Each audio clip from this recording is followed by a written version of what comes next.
ขวดเราต้องแต้มสวิกออกมาก่อนเขียนขาออกมาแล้วขวดสอบสวิกเฮาดูอย่างนี้สวิกแสงสว่างเนาะสวิกแสงสว่างนี่เนาะก็จะมีตาลีตาใหญ่สุดนี้ก็สุดสวิกแสงสว่างอันนี้ก็จะมีขั้วรวม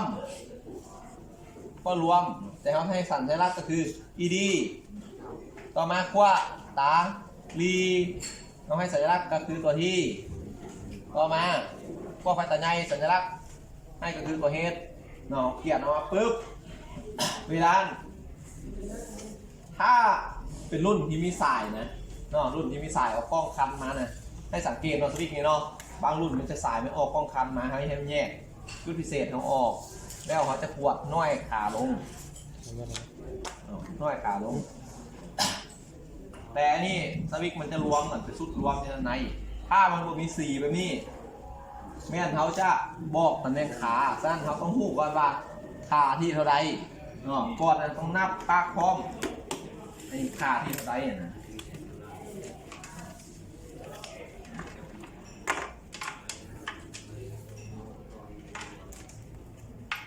เตอร์ก็ปั๊บใส่วัด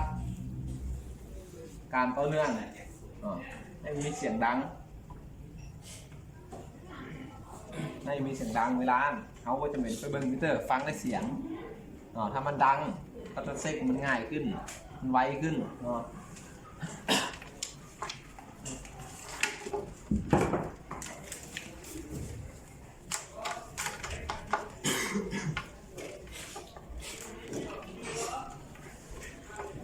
สายมิเตอร์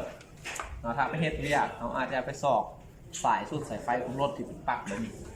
ปักแบบนี้จะถอดออกมาแล้วเอาแต่ขั้วมันเราจะห่างฝามันเพื่อง่ายในการตรวจสอบแบบนี้เขาจะแย่ไว้แล้วเพื่อขวดไปเลย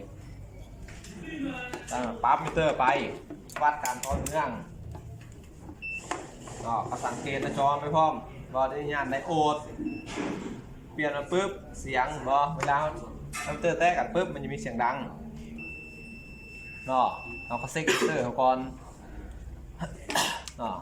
ถ้าเขาจะกวดสวิกแสงสว่างจะต้องการหาขามันเขาต้องหมอดสวิกอื่นมันมืดหมอดสวิกอื่นมันมืดในสุดนี้แล้วเราจะเสียบไปขาใดขาหนึ่งเราต้องมาเบิ่งกันว่าไอ้นี่มีจะขานับก่อนเพราะว่าไอ้นี่มันมี4สายไฟ1 2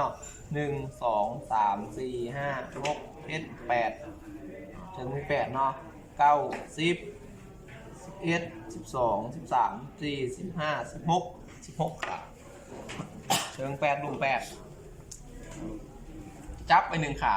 1ขาเขาจะเซ็กไปเถื่อนจับวิดเซ็กตาลีก่อนแง่ไว้1ขาแล้วปุ๊บกดสอบไปกดสอบไป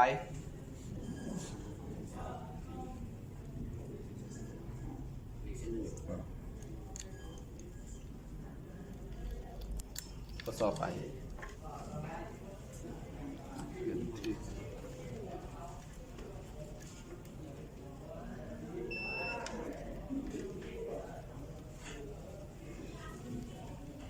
ตรวจสอบไปจนให้มันดังคือมันดังปุ๊บดังประมาณเขาว่าไอ้นี่แม่นละถ้าดังอย่างขานี่ดังปุ๊บขาที่14ดัง14ดังเขาก็ต้องหมอดเบิ่งก่อนหมอดปุ๊บแม่นถ้าเสียงมันมิดก็คือเป็นขั้วที่เราต้องการหาแต่นี้เขาได้2ขั้วแล้วปุ๊บเขาต้องไปเซ็กหาไฟตาในก่อนเขาก็ต้องเขียนไว้เจี๊ยที่เขาเขียมมาสวิกที่เขาเขียมมาเขียนไว้ขั้วที่ขาที่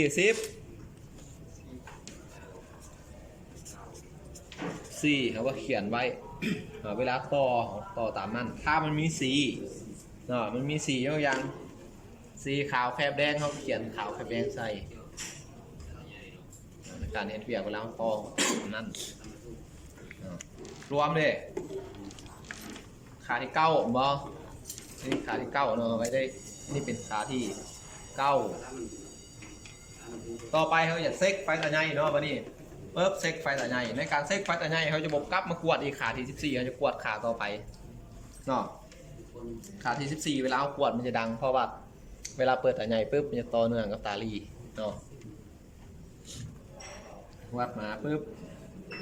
เนาะเดี๋ยวนี้13ดังบ่ขาที่13ดังเขาหมดปุ๊บเนาะหมดตาลีเนาะบ่ให้หมดฮอตออฟได้เนาะก็คือปิดซิกจากตาใหญ่มาหาตาลีเนาะถ้าเสียงมันมิดก็แสดงว่าอันนี้คือขาที่เขาต้องการหาเดี๋ยวนี้เขาได้ขา